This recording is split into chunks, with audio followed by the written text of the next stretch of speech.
Topic है capacitor. Capacitor क्या होता है? कैपेसिटर एक ऐसा डिवाइस है जो स्टोर करता है लार्ज अमाउंट ऑफ चार्ज को इन ए स्मॉल रीजन। घरों के अंदर आप इस तरह के सिलेंड्रिकल कैपेसिटर देखते हो जो पंखे या कूलर के अंदर लगे रहते हैं।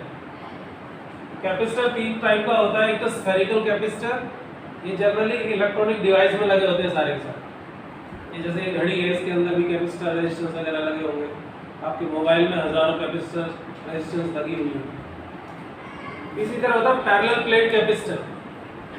ठीक है, ये दो आपके सिलेबस में है नहीं, और आपके सिलेबस में क्या है? सिर्फ पैरेलल प्लेट कैपेसिटर।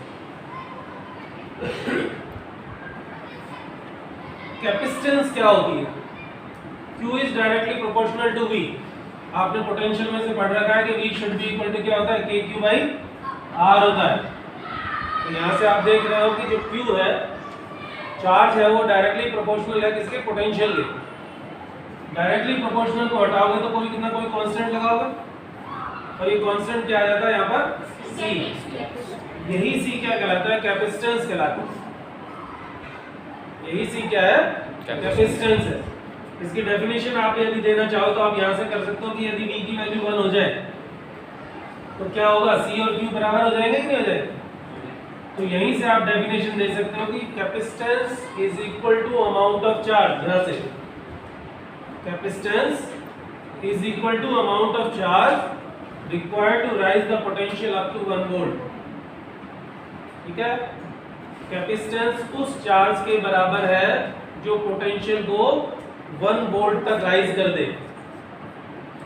इसकी यदि आप यूनिट बताना चाहो, कैपेसिटेंस की यूनिट क्या होगी, तो फार्मूला क्या हो गया? C is equal to Q by V हो गया। कैपेसिटेंस की यूनिट होती है फैराड। चार्ज की ऐसा यूनिट क्या होती है? कूलम। पोटेंशियल की क्या होती है? वोल्ट। तो कैपेसिटेंस 1 फैराड कब कहलाएगी?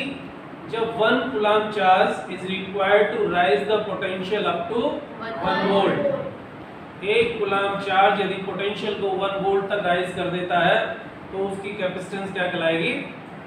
1 फैराड कहलाएगी। अब आता है पैरेलल प्लेट कैपेसिटर का प्रिंसिपल क्या होता है। तो डायग्राम आपके सामने, इसके अंदर क्या होता है कि ये आपको एक प्लेट लेनी है, कोई भी एक प्लेट ले लोगे। एक प्लेट ले ली आपने, इस प्लेट को हम चार्ज देंगे। चार्ज देने से, क्योंकि Q is directly proportional to V है, जैसे जैसे हम इस प्लेट को चार्ज देते चले जाएंगे, इस प्लेट का पोटेंशियल क्या होता चला जाएगा? बढ़ता चला जाएगा, इंक्रीज होता चला जाएगा। और एक स्टेज ऐसी आएगी कि जब इसका पोटेंशियल क्या हो जाएगा? मैक्सिमम। इट मींस इस प्लेट की चार्ज को होल्ड करने की कैपेसिटी खत्म हो चुकी है। अब उसको हमें इंक्रीज करना है, तो क्या करेंगे? दूसरी प्लेट इसके पास रख देंगे। इसको हमने पॉजिटिव चार्ज दिया था, ये प्लेट इसके पास रख दी, तो क्या होगा? इस प्लेट के इस साइड में क्या होगा? ड्यू टू इंडक्शन यहाँ पर नेगेटिव चार्ज डेवलप होता चला जाएगा, और इधर की साइड क्या हो जाएगा? Positive charge. ये जो नेगेटिव चार्ज है, ये इस प्लेट के पोटेंशियल को क्या करेगा? डिक्रीज करेगा। And this positive charge try to increase या try to maintain its potential maximum. लेकिन इफेक्ट किसका ज्यादा होगा? जो क्लोजर है। तो क्लियर ये हुआ कि दूसरी प्लेट यहाँ पर रखने से इसकी पोटेंशियल डिक्रीज हो गई, और हमें इस प्लेट को और चार्ज देना पड़ा ताकि इसकी पोटेंशियल को मैक्सिमम बनाया जा सके। क्लियर हो गई? इस प्लेट की जो कैपेसिटी पहले फिक्स थी, फॉर एग्जांपल हम ये मान लेते हैं कि 10 कूलम पर वो अपनी पोटेंशियल मैक्सिमम अटेन कर चुकी थी। अब दूसरी प्लेट रखते हैं, उसकी पोटेंशियल क्या होगी? फिर डिक्रीज हो गई। हमें इस प्लेट को और चार्ज देना पड़ा। और यदि हम पॉजिटिव साइड को अर्थिंग ही कर दें तो इसका मतलब क्या होगा?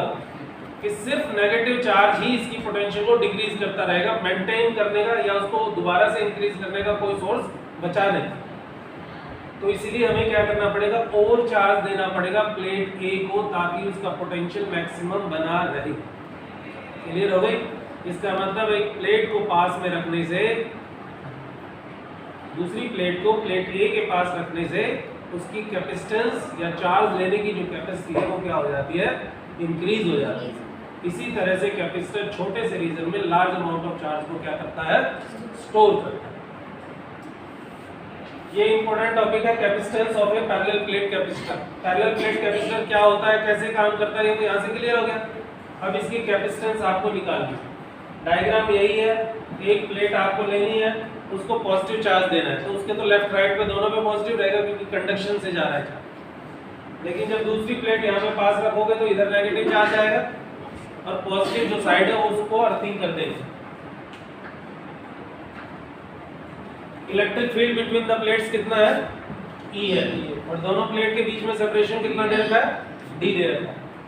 तो E should be equal to V upon D, ये आपको क्लियर है पोटेंशियल ग्रेडियंट से। इलेक्ट्रिक फील्ड में और पोटेंशियल में जो रिलेशन है वो पोटेंशियल ग्रेडियंट से आते हैं, E is equal to V upon D, और E is equal to sigma upon epsilon, ये गॉस थ्योरम से दो प्लेट के बीच में इलेक्ट्रिक फील्ड इंटेंसिटी क्या होती है, ठीक है।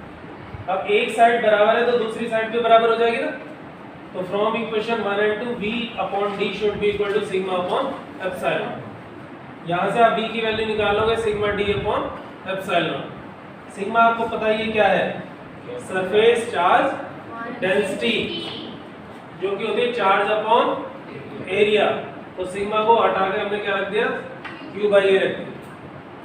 फार्मूला हमारे पास कैपेसिटेंस का था Q बाई V, तो C is equal to Q by V, Q की जगह Q आ गया, V की जगह ये वैल्यू पुट कर दी, Q से Q कैंसिल हो जाएगा, epsilon not A by D हमारे पास बचेगा। एप्सिलॉन नॉट आपको पता ही है absolute permittivity of vacuum. A यहाँ पर क्या है, एरिया ऑफ द प्लेट, ये जो प्लेट दे रखी है इनका एरिया है, और D यहाँ पर क्या है, सेपरेशन बिटवीन टू प्लेट्स। इसके ऊपर क्वेश्चन या तो डायरेक्ट ऐसे ही आएगा कि capacitance of parallel plate capacitor बताइए क्या होती है, या आपसे ऐसे पूछ सकता है, ग्राफ आपको दे दिया जाएगा Q और B के बीच में, ठीक है, एक ऐसे दे दिया जाएगा, एक ये दे दिया जाएगा। आपसे पूछेगा A की कैपेसिटेंस ज्यादा है या B की कैपेसिटेंस ज्यादा, ठीक है। तो आपको फार्मूला कौन सा याद रखना है, ये वाला C जो है वो डायरेक्टली प्रोपोर्शनल है Q के और इनवर्सली प्रोपोर्शनल है V के। इसका मतलब जिसका Q ज्यादा उसका कैपेसिटेंस ज्यादा। तो आप यहाँ से देख रहे हो Q की वैल्यू इसके लिए A के लिए इतना है, और लेकिन B के लिए कितना है, ये इतनी है। तो आप लिख सकते हो Q is greater than QB, और इसीलिए C is greater than CB, क्योंकि डायरेक्टली प्रोपोर्शनल। इसी में आपसे यूं पूछा जा सकता है कि किस कैपेसिटर का प्लेट सेपरेशन कम या ज्यादा है, प्लेट सेपरेशन। तो आप C तो निकाल चुके हैं कि किसका कैपेसिटेंस ज्यादा है, अब फिर ये वाला फार्मूला यूज करो। पर प्लेट सेपरेशन में या एरिया के साथ रिलेशन ये वाला फार्मूला देगा ना, तो प्लेट सेपरेशन के साथ रिलेशन क्या है, इनवर्सली प्रोपोर्शनल है।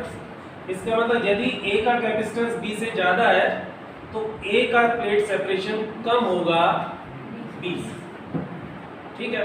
इसी तरह एरिया के बारे में पूछ